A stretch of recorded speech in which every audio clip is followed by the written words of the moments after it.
para mi gusto se necesita, tanto en lo laboral como en lo previsional, como en lo impositivo, 3 leyes enormes que cambien definitivamente ese panorama y le den sustentabilidad al programa económico y competitividad a la economía. En lo laboral tenemos que eliminar las indemnizaciones, extender la edad jubilatoria gradualmente, o sea, si estás en los 64 no te van a cambiar de un día para el otro a los 70, pero hay que ir hombres y mujeres a 70 años porque nosotros ahora vivimos 90. Bienvenidos a un nuevo episodio de Cable a Tierra. Mi nombre es Erika Cabrera y como en cada edición estoy con mi compañero Alejandro Segade. ¿Cómo estás, Ale? Hola, Eri, ¿cómo andás?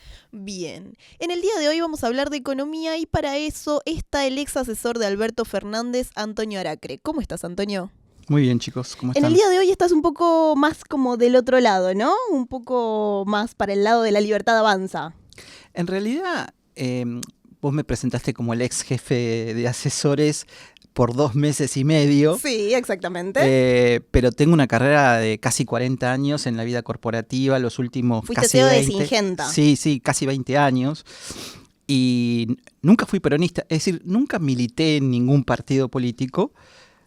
Siempre tuve ideas económicas bastante pragmáticas. En ese sentido, creo que un economista tiene que ser como una especie de médico clínico que revisa al paciente y diagnostica y da un tratamiento terapéutico en función de lo que ve.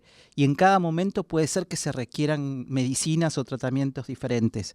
Trato de no ideologizar demasiado, ¿no? La cosa. Bien. Así que te diría, en este momento me parece que lo que está haciendo el gobierno está muy bien, porque venimos de más de 20 años con el péndulo muy corrido para la izquierda. Sé que por ahí esta palabra no suena bien en este medio, pero no lo digo peyorativamente, lo digo como algo que necesariamente a veces los países tienen que equilibrar un poco las cosas, y cuando vos querés ir al medio y estás muy corrido hacia un lado, necesariamente tenés que forzar el timón mucho para el otro, como para que un buque enorme como es un país tienda a correrse un poco más hacia el centro. Claro, iba a ir a eso. Fuimos de un extremo al otro.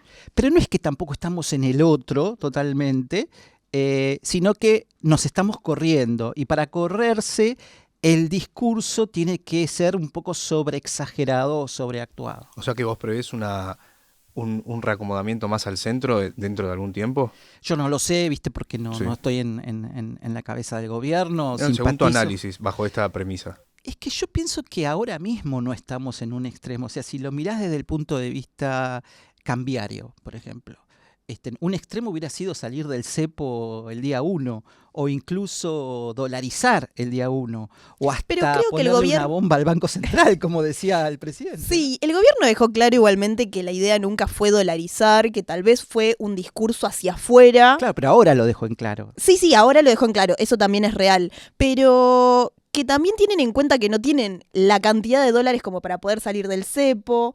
El Banco Central lo dejaron bajo el ala del Ministerio de Economía, no cambió absolutamente nada. Creo que en ese tipo de políticas fue más categórico. Yo te voy a decir lo que yo pienso. El gobierno es pragmático en lo económico. ¿Y dónde lo veo? Vos decís, bueno, para salir del cepo necesitamos una X cantidad de dólares, dijiste recién. En mi opinión, hoy el riesgo más grande que tiene la Argentina para salir del cepo no es que el dólar se dispare a 1.500 o 2.000, sino que el influjo de capitales, sobre todo ahora que Brasil está complicado, sea tan grande que el peso se siga apreciando, cosa que tampoco le conviene ni al gobierno, ni a los empresarios, y mucho menos a los exportadores. ¿Vos creés que la Argentina, si se libera el cepo, no va a ir corriendo a dolarizarse? Hoy no. Me parece que es de los pocos países que no tiene déficit fiscal, no tiene déficit comercial, tiene un presidente con una convicción enorme de que la disciplina fiscal y los contratos se respetan a rajatablas. Eso es música para cualquier inversor. Sin embargo, las versiones más fuertes hablan de que llegaríamos a las elecciones del año que viene aún con cepo, justamente para manejar algunos indicadores como inflación y otros más. ¿Por qué si pasa todo esto y cada vez parece que estamos más cerca de salir del cepo, se sigue limitando, se sigue demorando la salida, sobre todo en un gobierno tan liberal? Bueno, por esto que decía recién, ¿no? Si vos querés evitar que un influjo masivo de capitales externos, financieros, o sea, no inversión productiva, sino inversión financiera, te aprecie demasiado tu moneda y a mediano plazo incluso te la ponga en riesgo porque puede ser que en algún momento decidan, así como entraron, salir, ponerle, no sé, un conflicto internacional muy, muy grande que haga que prefieran irse a una plaza como la americana. Bueno, ¿qué deberías hacer para evitar eso? Ponerle una restricción al ingreso de capitales. Muchos países capitalistas y desarrollados lo han hecho. Para ir a uno muy cercano, Chile lo ha hecho durante mucho tiempo. Pero entonces también lo criticarían, porque dice, bueno, no sacaron el cepo completamente porque hay algunas restricciones. También por ahí las críticas vendrían porque choca un poco con el discurso más liberal. Tan liberal. Exacto, claro. exacto. Entonces, digo, en este punto me parece que es pragmático el gobierno. Lo que hace es tratar de defender un modelo que en una Argentina que en los últimos 30 años se ha dolarizado tanto en la cabeza de los argentinos. ¿Qué significa dolarizado tanto? Significa que por más que sigamos usando el peso, cuando vos querés hacer una referencia a algo, lo pensás en dólar, porque el peso te perdió su capacidad como moneda de ser referente de la economía, para indicar esto es caro, barato, cuánto compré esto hace 5 años, cuánto vale ahora, vos usás el dólar. ¿Y eso qué significa? Que si alguien mueve esa variable de manera significativa, inmediatamente hay un movimiento hacia los precios en pesos, que se reacomodan naturalmente. Esto pasa en la Argentina por 30 años de no tener moneda. No pasa en Brasil, que acaba de devaluar un 20% y los precios de la economía ni se enteraron. ¿Se entiende la diferencia? Sí, básicamente la estabilidad, como tiene Perú, por ejemplo, que sobrevive a tantas... Y no deja de ser un problema, porque sería fantástico, entre comillas, yo después tengo mis dudas de eso, poder manejar la competitividad de la economía a través del tipo de cambio. Nosotros tenemos que hacerlo de otra manera, porque no funciona. Lo tenemos que hacer bajando impuestos, desregulando, facilitando el movimiento económico, y es mucho más difícil, más profundo, pero más sustentable, ¿no? ¿Crees que es consistente el modelo económico que plantea Milei, por ejemplo, por lo menos en estos primeros meses de gobierno? Y creo que es muy consistente, básicamente, si lo miro en función de los resultados, ¿no? ¿Qué resultados? Bueno, pensemos ahora por un minuto en algo más político que económico. Él hizo una promesa electoral que es bajar la inflación. Sí. Y la verdad que empezó con una inflación del 25%, si la vemos a nivel mayorista, 54%, y el mes pasado tuvimos una minorista de 2,5% y una mayorista de 1,2%. Eso es una baja muy sustantiva. Hay un costo para eso, ahora vamos al costo. Pero si vos lo pensás en la cabeza de la mayor parte de los habitantes de este país, se les ordena la cabeza.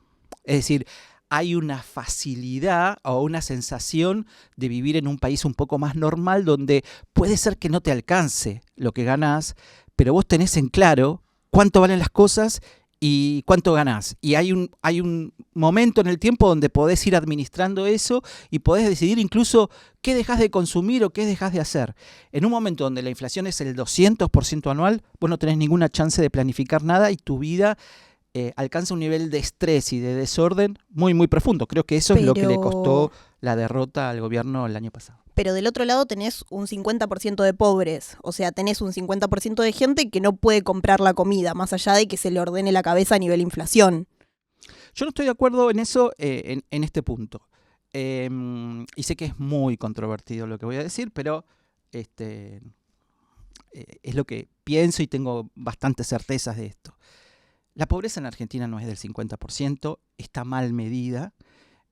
Obviamente no es que ahora está mal medida, viene mal medida hace décadas. Y está mal medida porque ¿cómo se calcula la pobreza en la Argentina? La última persona que dijo que estaba mal medida la pobreza fue Alberto Fernández. Sí, pero Alberto Fernández no lo decía porque él tuviera conocimientos económicos para decirlo, y éramos muchos los que antes decíamos eso y él se subió a ese tren porque le servía. Yo quiero darte los argumentos. O sea, la pobreza se calcula en el INDEC sobre la base de encuestas. O sea, yo voy a tu casa, supongamos que vos fueras casada con hijos, 2 hijos, y está tu pareja, le digo, bueno, ¿cuánto ganan ustedes? Bueno, yo gano tal cosa, y le pregunto a tu marido, yo gano tal otra. Y supongamos que en ese muestreo hay familias con mucha inserción en el empleo informal, Sí. ¿viste? E incluso que reciben algún tipo de plan.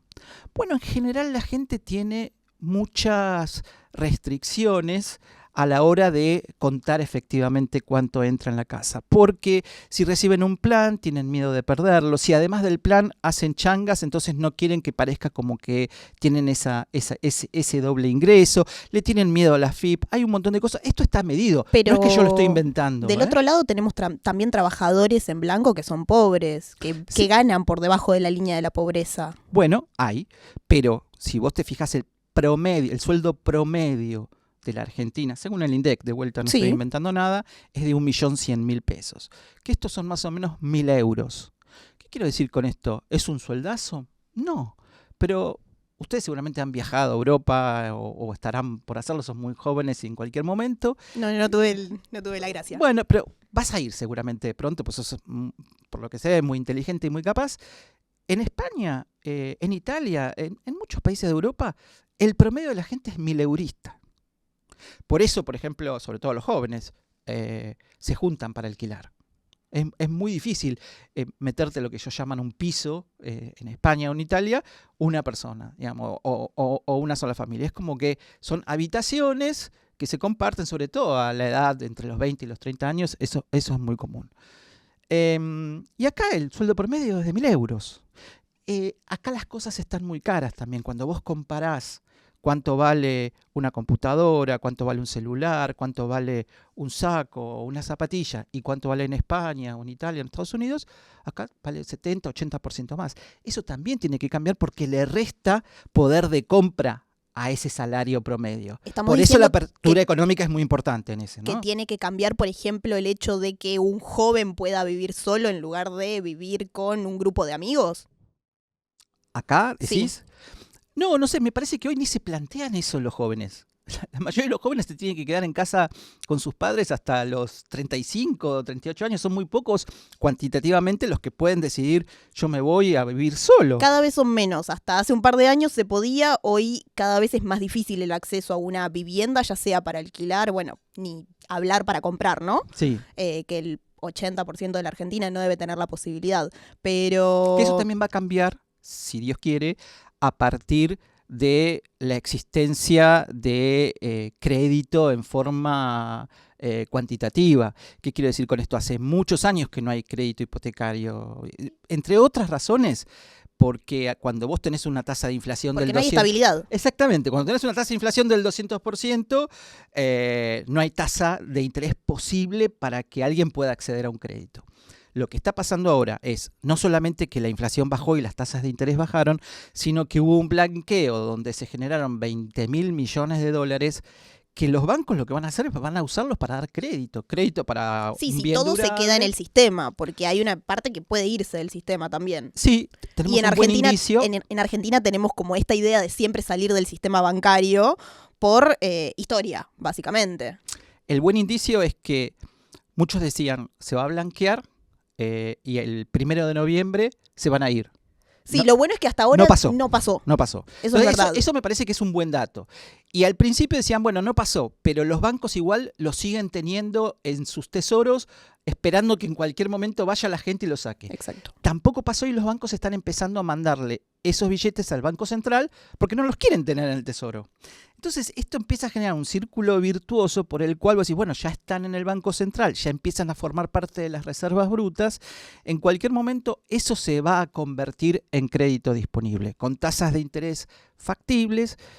Y bueno, cuando vos ganabas $300 por mes y lo medías en relación a lo que vale un departamento de un ambiente de $50.000, decías, mira, ni en 500 cuotas lo puedo pagar esto.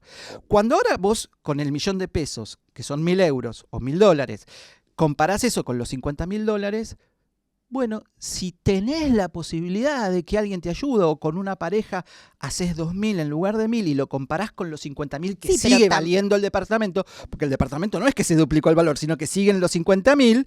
Va en Hoy- ascenso de a poco, Sí, pero muy de a poco. Pero muy de a poco. Eso es verdad. Entonces, hoy se le abre a los jóvenes una posibilidad enorme, digo a los jóvenes como también a la gente de 30, 40 años Sí, que no tiene casa igualmente, propia, ¿no? No es que con esos $1.000 solamente tenemos la posibilidad de acceder a una casa, sino que todo se volvió más caro en Argentina. También el costo de vida es muchísimo más caro que hace un año. Sí, por eso te decía que ahí me parece que va a jugar un rol muy importante la apertura económica bien planificada, ¿no? Te doy un ejemplo. Viste que ahora se abrió la posibilidad del correo puerta a puerta, Sí. con ciertas franquicias en cuanto a monto y demás. Si tenés $400, si no me equivoco, que son sin sin impuestos. impuestos. Perdón, sin aranceles Solo ni con tasa de IVA. estadística, exactamente. Y Em, después podés comprar hasta 3.000. Sí, y En el 5 día de veces hoy por año, sí, ¿no? sí, en el día de hoy se puso justamente en valor. Y lo que quiero decir con esto es, vos comparás, si te querés comprar un teléfono de $500 o una notebook de 800 o lo que fuera, y acá valen casi el doble, 80% más, 70% más, 90% más, depende de la marca y demás. ¿Qué pasó ayer? Vos entrás a la página de Mercado Libre y de golpe aparecieron ofertas de electrodomésticos 40% off.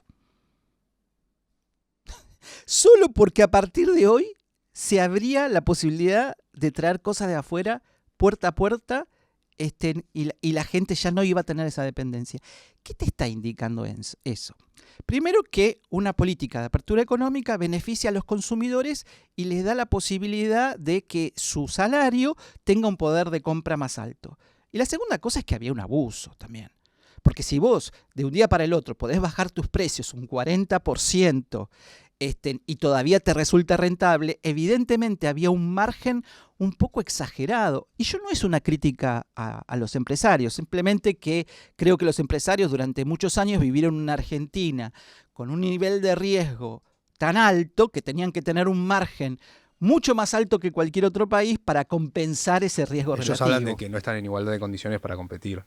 En el último informe que sacaron hace poquito en la UIA, que Milei no fue. Ustedes son muy chicos, yo tengo 60 años y te puedo asegurar que hace por lo menos 40 que escucho lo mismo de los empresarios, que no pueden competir, que le demos más tiempo para que se preparen, para esto, para aquello. Nunca están ¿Y preparados. cómo lees entonces esta resistencia a la apertura económica que tienen? Me parece típica. A ver, hay una parte que es lobby. Che, estoy más cómodo si no me abrís las importaciones, que no tengo que competir. Y hay una parte que tienen razón, porque Argentina es un país cuyo costo relativo respecto a otros países es alto, ¿sí? Entonces, vos tenés que seguir bajando el gasto público, tenés que seguir bajando impuestos. Vos querés viajar y te fijás de tu pasaje cuánto es impuestos y cuánto es precio, y es un escándalo.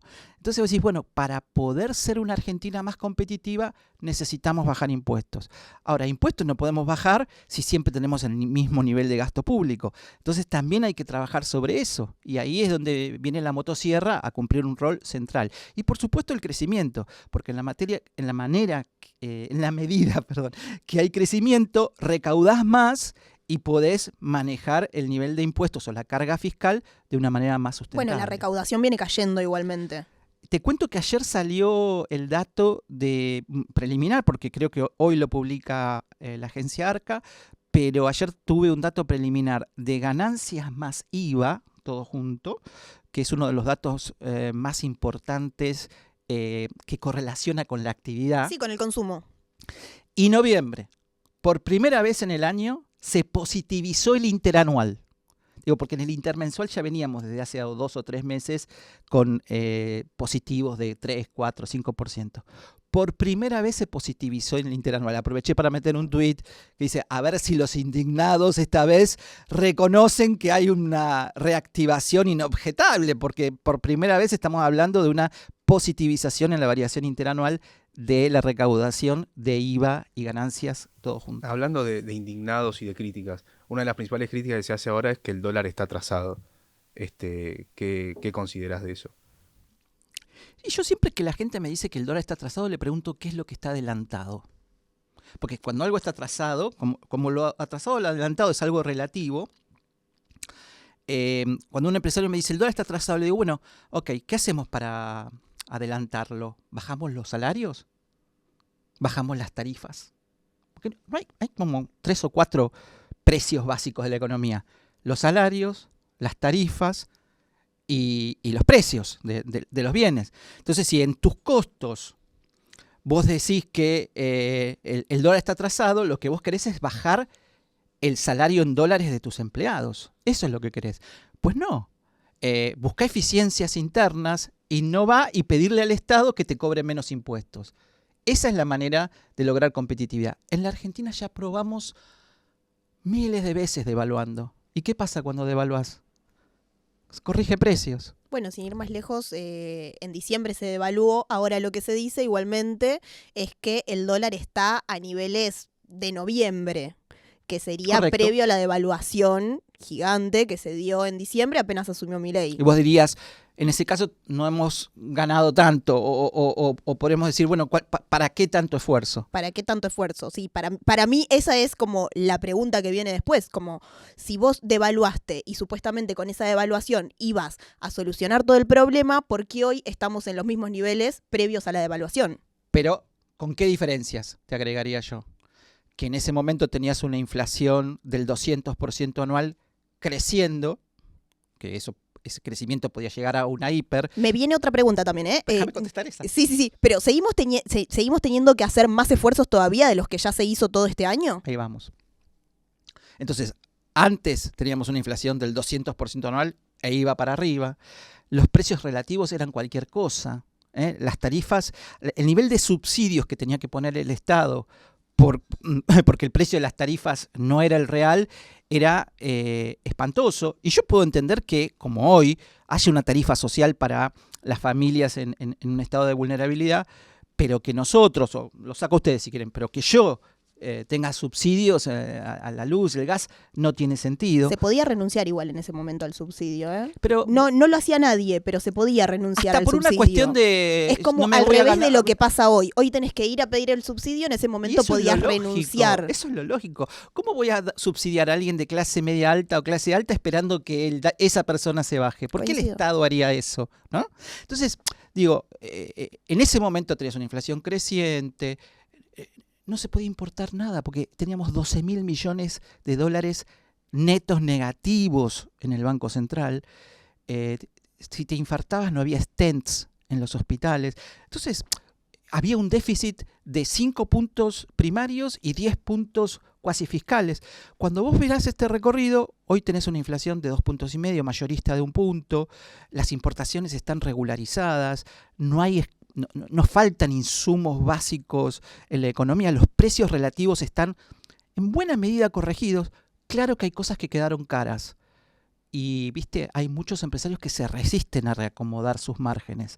Por eso el Estado los fuerza un poco desregulando la economía y trayendo productos de afuera para que digan, muchachos, en esto tienen que reaccionar. Y la reacción apareció hoy en Mercado Libre. Yo te quiero preguntar, te voy a hacer como 2 preguntas en una. ¿Qué prevés para el año que viene? Y si no crees, y reformulo una pregunta que había hecho antes, si el programa es sostenible en términos de que a Milei tal vez no le vaya tan bien en las elecciones legislativas. Ya le pasó a Macri en el 2019. Si no crees que un shock de una derrota puede hacer volar todo por el aire.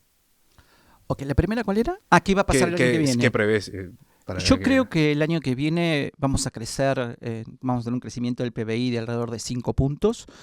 Ya, si mirás el tercer trimestre, el EMAE, que es un preindicador del PBI, hay un crecimiento en el tercer trimestre de alrededor de 2,5 puntos o 3 respecto al tercer trimestre del año anterior. O sea que eso es un indicio de que la economía no solamente está rebotando, sino que está empezando a crecer.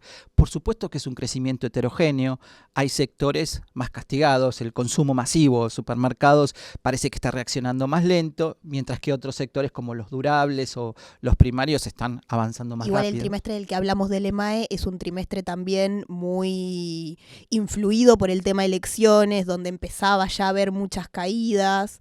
Al contrario, es un trimestre en el año pasado, Sí, muy influido por las elecciones, pero con un plan platita que desbordaba de dinero fácil en los bolsillos de la gente a costa de emisión y que provocó eso lo podemos ver más en consumo un igual. consumo y bueno, pero cuando vos mirás el PBI no es solamente la producción, que coincido con vos que ya estaban avisorando la debacle y había La bajado, producción estaba bajando pero demasiado. el comercio estaba a full. Sí, Y el el comercio consumo también era diferente. forma parte del EMAE y del PBI también. Entonces eso lo tiraba para arriba.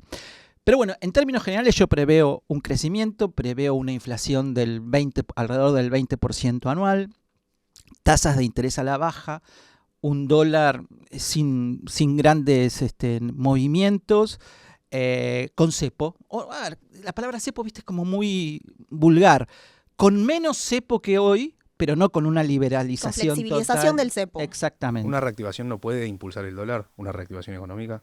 No lo veo porque digamos, lo que está pasando con el dólar es muy clásico en la economía, que es que el exceso de confianza hace que incluso cuando vos no tenés regulaciones para decir cuándo pueden pagar los importadores o cuándo pueden liquidar los exportadores, se produce algo virtuoso que es los exportadores se apuran para liquidar porque prefieren usar esa plata para otra cosa y los importadores se toman su tiempo porque no tienen en la cabeza el riesgo de que, en cualquier momento viene el zarpazo y si no el dólar lo voy a tener más alto. Por otro lado, no te olvides la cantidad de dólares que todavía siguen entrando al Banco Central producto del blanqueo. Y no sabemos qué puede pasar con la cuestión de Trump y de algún acuerdo extraordinario con el Fondo Monetario Internacional. Es decir, que por ese lado no veo riesgos. En ese sentido, cuando vos me preguntás cómo veo el panorama electoral, y yo creo que como que estás solo en la cancha, Milei, porque del otro lado, digamos, el otro partido de centro derecha, como puede ser el PRO o una parte de la Unión Cívica Radical, quedan muy desdibujados. Y por supuesto hay una polarización con el kirchnerismo, yo no diría siquiera peronismo, porque hoy el peronismo tiene una cara muy visible y no parece que se vaya a cambiar o correr, que es la cara de Cristina Kirchner, además favorecida por el gobierno que quiere polarizar con ella y sí, que no sacó de ficha limpia. Que no sacó ficha limpia porque justamente no la quiere proscribir y creo que entiende bien que es mejor ganarle que proscribirla. Ahí tiene un problema con el PRO. Por eso digo que para mí va a quedar muy desdibujado el PRO porque no le queda agenda muy interesante para cautivar el electorado. Y para mí va a estar entre el 50 y 60% el apoyo a Milei en las elecciones. Es una victoria entonces. Muy, muy importante. Y hablando justamente de las elecciones, ya estuviste en la función pública, tal vez desde un costado... Poquito. Sí, no, fueron muy poquitos, pero meses. Ya aceptaste una vez. ¿No aceptarías de vuelta si hoy en un espacio más liberal? Mira, a mí no me gusta mucho usar las palabras nunca, siempre, porque viste que generalmente te terminas arrepintiendo de usarlas. Yo no me veo, porque la experiencia en la función pública me demostró que se necesitan habilidades que yo no tengo. ¿Qué habilidades? Mira, la principal es la disciplina y la obediencia. A mí me gusta la libertad.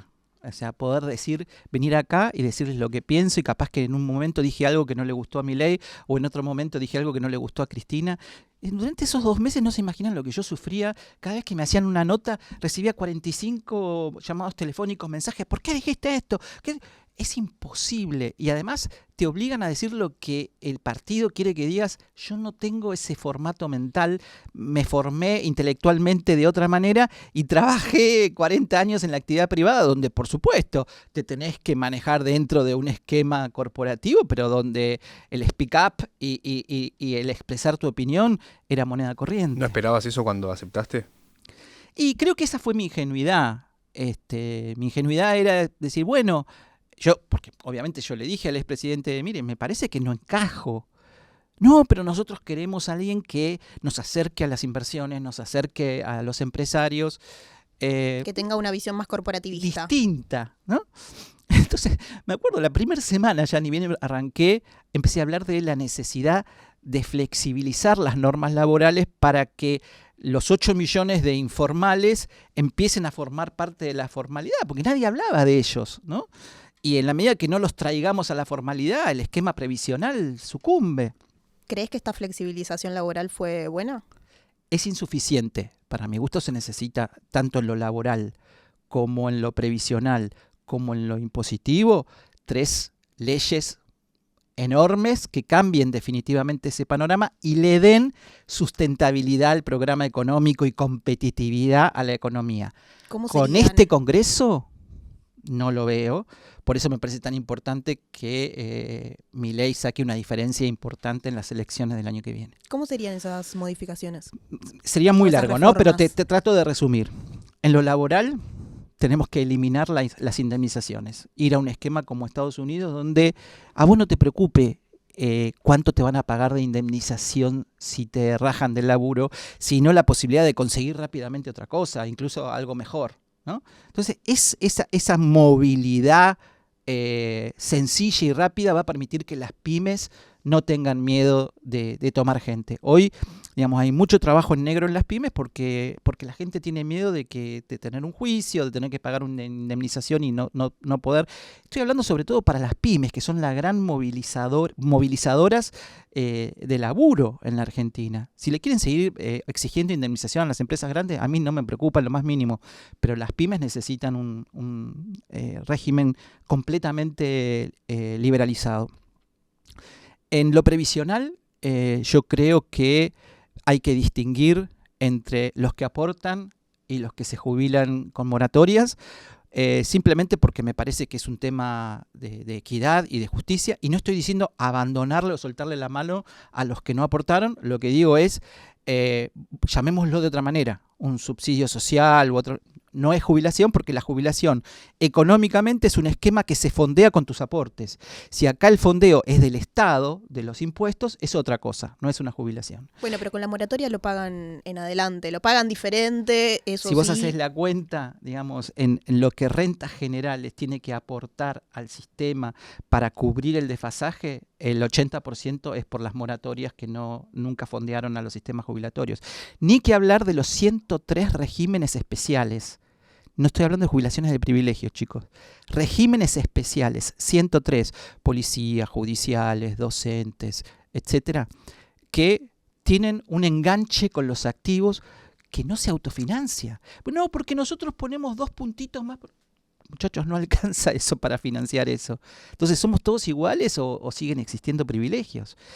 Eso también hay que eliminarlo y extender la edad jubilatoria gradualmente. O sea, si estás en los 64 no te van a cambiar de un día para el otro a los 70, pero hay que ir hombres y mujeres a 70 años porque nosotros ahora vivimos 90 y no hay forma de viabilizar un esquema jubilatorio a los 60 y a los 65 años. ¿Pero el mercado de trabajo está para sostener a una persona de 70 años?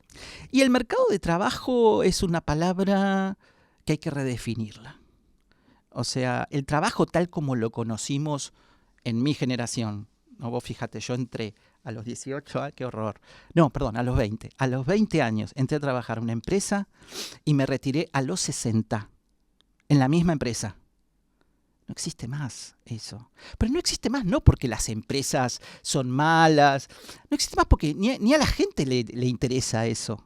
Yo, a ver, es cierto, tuve mucha suerte, me fue bien, fui progresando, la empresa fue creciendo, fusionándose, comprando cosas. Entonces, de alguna manera, mi trabajo también empezó como siendo un economista financiero y terminó siendo un gerente general y eso me nutría de entusiasmo. Pero no puede ser, no existe. Y además, la tecnología y las actividades van cambiando y hoy, digamos, vos te tenés que repensar como un proveedor de servicios. Si es en un formato de empleado o si es en un formato de proveedor externo, no importa. Y ubicar cuáles son los sectores más absorbentes. ¿Ustedes saben cuánto trabajo registrado hay en Argentina hoy? Y de la cantidad de gente que trabaja, es un 50%, si no me equivoco, en cuanto... ¿Pero cuántos en número?